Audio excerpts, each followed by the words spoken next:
Assalamualaikum warahmatullahi wabarakatuh. Selamat pagi adik-adik. Bagaimana kabar kalian hari ini? Semoga kalian dalam keadaan sehat walafiat dan tetap dalam lindungan Allah Subhanahu wa taala. Nah, pekan lalu kita telah mempelajari tentang hukum Hooke dan susunan seri paralel pegas. Hari ini kita akan mempelajari tentang energi potensial pegas.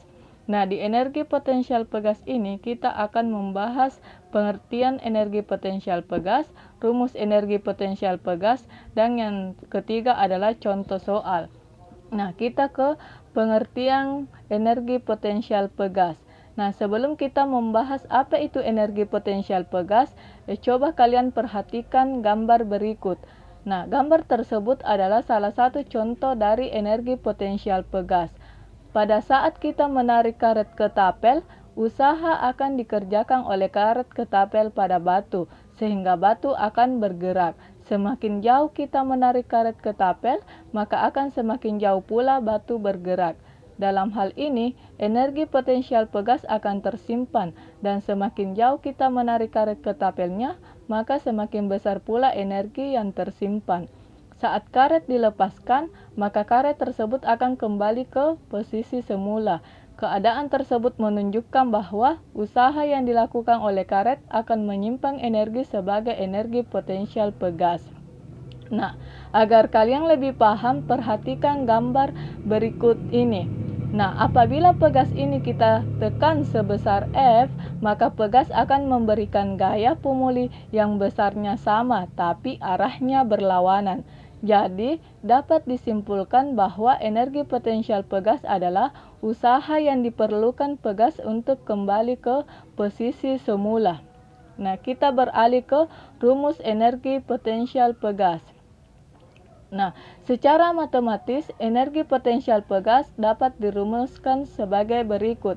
EP sama dengan 1/2 dikali F dikali delta X, atau dapat juga kita gunakan rumus EP sama dengan 1/2 dikali K dikali delta X kuadrat, di mana EP itu sendiri adalah energi potensial pegas, satuannya Joule, K adalah konstanta pegas, satuannya Newton per meter, delta X adalah perubahan panjang pegas, satuannya meter, dan F adalah gaya pegas, satuannya Newton. Nah, rumus yang kedua ini kita dapatkan dari rumus hukum Hooke seperti yang kita bahas pada pekan lalu.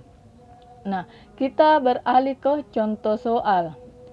Sebuah pegas akan bertambah panjang 11 cm saat diberi gaya 88 Newton.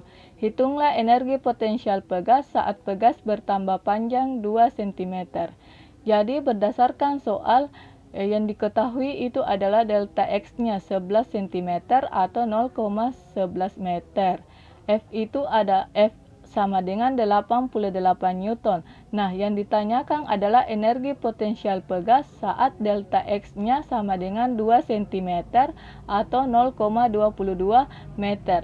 Jadi, sebelum kita mencari berapa energi potensial pegas tersebut, nah terlebih dahulu kita harus cari konstanta pegas tersebut.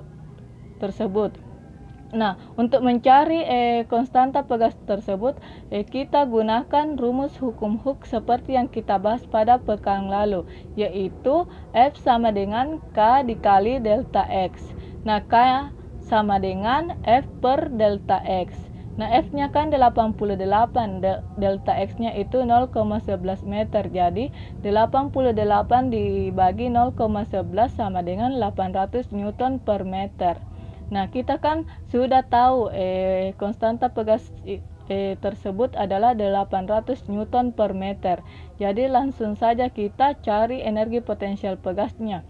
Nah, rumus energi potensial pegas kan sudah kita bahas tadi, yaitu 1/2 dikali K dikali delta X kuadrat. Nah, kita langsung saja masukkan nilainya. 1/2 dikali 800 dikali 0,02 kuadrat. Nah, 800 dibagi 2 kan 400. 0,02 dikali 0,02 yaitu 0,0004. Jadi 400 dikali 0,0004 sama dengan 0,16 Joule. Nah, kita beralih ke contoh soal berikutnya. Sebuah pegas yang panjangnya 5 cm ditarik dengan gaya 200 Newton sehingga panjang pegas menjadi 6 cm. Berapakah energi potensial pegas tersebut? Jadi berdasarkan soal yang diketahui itu yaitu X1-nya 5 cm sama dengan 0,05 meter, X2-nya 6 cm atau 0,06 meter, F-nya 200 Newton. Nah, yang ditanyakan adalah energi potensial pegas tersebut. Jadi kita langsung saja masukkan rumusnya. EP sama dengan 1/2 dikali F dikali delta X. Nah, F-nya kan 200 Newton. Nah, untuk mencari pertambahan panjang pegas tersebut, kita gunakan rumus X2 dikurang X1. Nah, kan X2-nya tadi itu 0,06, X1-nya 0,05. Jadi 0,06 dikurang 0,05 yaitu 0,01. Jadi 100 dikali 0,01 yaitu 1 Joule. Nah, itulah penjelasan kakak hari ini. Kalau ada yang tidak dimengerti dan ingin ditanyakan, silahkan bertanya di grup WA. Sekian dan terima kasih. Wassalamualaikum warahmatullahi wabarakatuh.